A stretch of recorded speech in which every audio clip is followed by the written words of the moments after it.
Assalamualaikum warahmatullahi wabarakatuh. Apa kabarnya teman-teman semua? Semoga kalian sehat selalu dan bahagia terus ya. Nah, ketemu lagi dengan saya di mata pelajaran ilmu kesehatan masyarakat. Nah, melanjutkan materi minggu lalu, kita sekarang akan masuk ke bab 2 tentang UKS. Udah gak asing dong ya, apa sih ini UKS? UKS adalah unit kesehatan sekolah yang dilakukan oleh pihak sekolah untuk menolong murid dan juga warga sekolah yang sakit di kawasan lingkungan sekolah. Biasanya dilakukan di ruang kesehatan suatu sekolah ya. Ini dilakukan untuk apa? Untuk menghasilkan perubahan dan peningkatan yang akan berpengaruh pada sikap dan perilaku siswanya tentunya ya.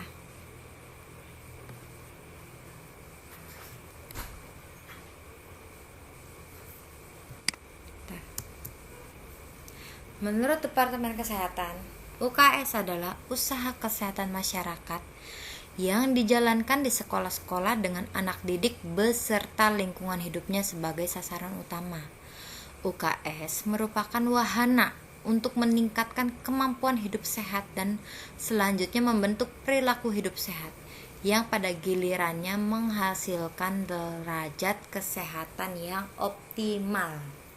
Ya intinya sih ini usaha dari sekolah dan pihak terkait untuk meningkatkan kesehatan siswanya gitu ya. Nah, tujuannya untuk apa? Tujuan umumnya untuk meningkatkan kemampuan hidup sehat dan derajat kesehatan peserta didik dan menciptakan lingkungan yang sehat. Jelas dong.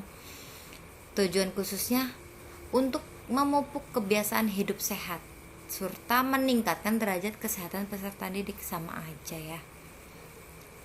Nah, tujuan lainnya adalah untuk menurunkan angka penyakit anak sekolah,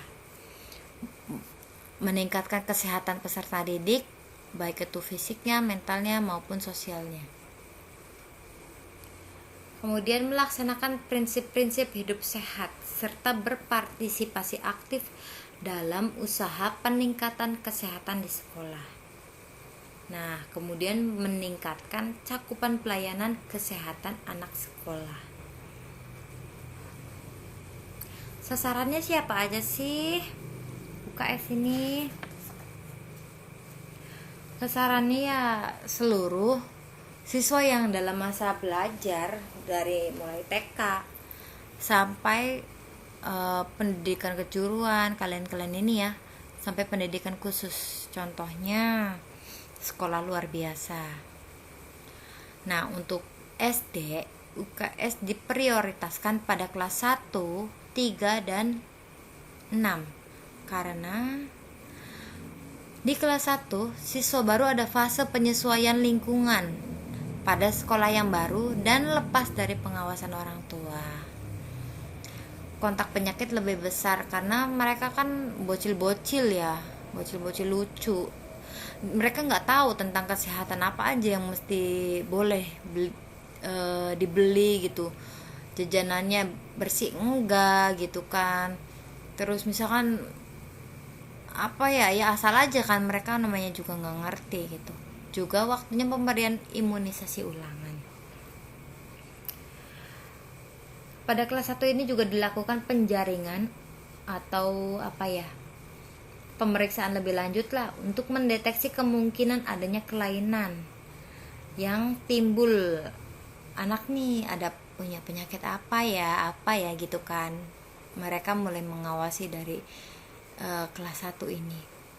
Kemudian pada kelas 3 biasanya dievaluasi nih pada saat pelaksanaan UKS di kelas 1, gimana ya, ada temuan penyakit apa ya di kelas ini, ada yang sakit ini enggak ya, ada yang sakit itu enggak ya gitu. Kemudian pada kelas 6 persiapan kesehatan peserta didik ke jenjang pendidikan selanjutnya. Di sini kan pada anak-anak perempuan ada yang udah menstruasi ya kan, ada yang ya udah balik lah, badannya udah besar gitu ya. Jadi diberikan pendidikan gitu, pemeliharaan dan pemeriksaan kesehatan yang cukup. Siapa sih pembina UKS ini? Biasanya ada dari tingkat kabupaten dan kecamatan untuk membentuk tim pembina usaha kesehatan sekolah.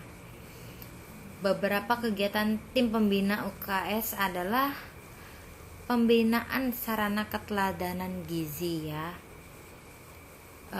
lingkungan, pembuatan dan pemeliharaan WC, ruang UKS, ruang kelas gitu untuk mengendalikan faktor penyakit. Lalu pembinaan personal higien peserta didik dengan pemeriksaan rutin kebersihan kuku, telinga, rambut, gigi dan mengajarkan gosok gigi yang benar. Kemudian pengembangan kemampuan peserta didik untuk berperan aktif. Biasanya ada dokter kecil ya, dan juga ada kader UKS di tiap sekolah.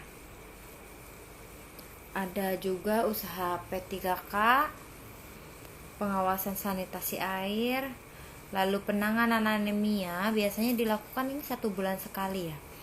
Nah, kemudian hasil temuannya dicatat dan dilaporkan ke puskesmas gitu. Nah, pelaksananya siapa aja sih? Pelaksananya ya tentu aja siswa. Lalu tim UKS sebagai penggeraknya, dan ada komite sekolah yang mendukungnya gitu kan sebagai seorang koordinatornya.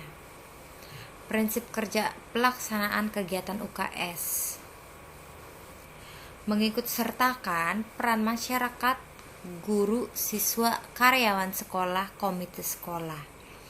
Lalu melakukan kegiatan yang terintegrasi dengan pelayanan kesehatan menyeluruh yang menyangkut segala upaya kesehatan untuk meningkatkan derajat kesehatan peserta didik tentunya. Kemudian melaksanakan rujukan dan mengatasi masalah. Nah, lalu melibatkan kerjasama lintas sektoral ya dari sekolah bekerja sama dengan puskesmas, dengan dokter gigi, dengan kader kesehatan lain gitu ya. Nah, kegiatan UKS meliputi pemeriksaan kesehatan gigi, mulut, mata, telinga, tenggorokan, kulit, dan rambut. Kemudian pemeriksaan perkembangan kecerdasan ya, bukan kesehatan nih, kecerdasan. Lalu pemberian imunisasi, penemuan kasus-kasus, pengobatan sederhana, melakukan pertolongan pertama dan merujuk. Nah, kemudian ada UKS tentang gigi, disebutnya usaha kesehatan gigi sekolah. Apa sih itu? Ya, ini masih satu paket dengan UKS, tapi biasanya pelayanannya tuh ditujukan bagi murid SD dalam bentuk paket promotif preventif, dan paket optimal. Promotif itu mengiklankan ya, maksudnya mengenalkan gitulah ya. Kalau preventif ini pencegahan. Tujuannya untuk meningkatkan taraf kesehatan gigi dengan jalan preventif dan promotif. Kemudian mengusahakan timbulnya kesadaran untuk oral hygiene. Kan biasanya anak SD giginya masih pada grepes, ompong-ompong ya, karena mereka nggak mau sikat gigi. Juga mengusahakan anak SD untuk mau memelihara kebersihan mulut, dan mengusahakan usaha kuratif saat usaha preventifnya atau pencegahannya gagal. Biasanya dilaksanakan sikat gigi massal nih di SD nih. Lalu fasilitas alatnya apa aja sih? Ya tentu dong poster gambar gigi yang lucu-lucu gitu, model sikat gigi, dan apapun deh yang menarik anak-anak SD nih untuk rajin sikat gigi. Kemudian siapa sih pelaksananya UKGS ini? Tentu dong, kepala sekolah, dokter kecil, kepala puskesmas, dokter gigi, perawat gigi, juga petugas UKS. Nah, kita sudah masuk ke akhir materi. Nanti kuisnya saya kasih ke KM masing-masing ya. Tolong sekali kerjakan kuisnya, segera laporkan kepada saya. Jangan ditunda-tunda lagi ya, Nang, Nok, cantik, soleha, soleh. Jangan sampai menyulitkan diri sendiri. Mohon maaf, sampai tanggal 26 saya nggak bisa memberikan praktek ya. Tapi nanti setelah tanggal itu semuanya akan berjalan sesuai jadwal. Terima kasih atas perhatian kalian. Mohon maaf apabila ada kesalahan kata-kata. Wassalamualaikum warahmatullahi wabarakatuh. Bye.